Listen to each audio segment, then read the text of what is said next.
पलंग हिलेला हो पलंग हिलेला, मारेला पलंग तो पलंग हिलेला। करेला मच मच शीशो के पटिया, मजा से कटेला ससुरा में रतिया।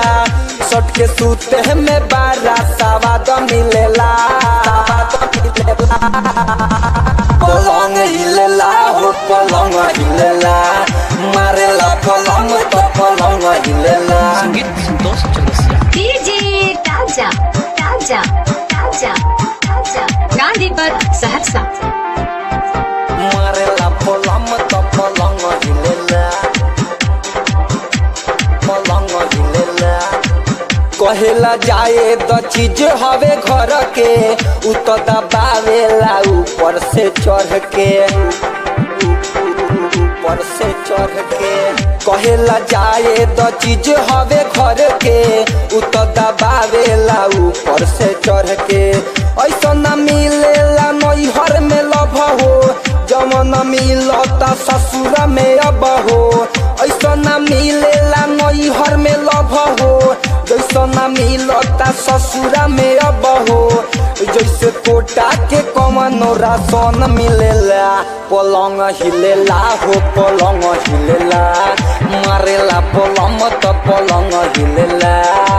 करेला मच मच शीशो के पटिया, मजा से कटेला ससुरा में रतिया।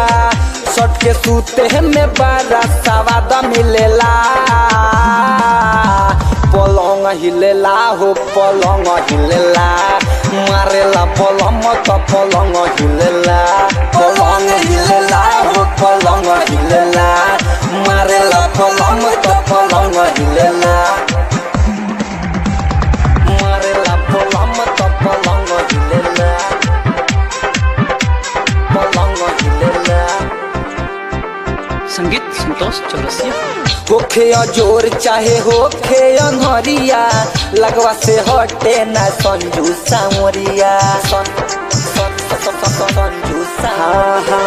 होखे अजोर चाहे होखे अनहरिया, लगे से हटे ना संजू सामरिया।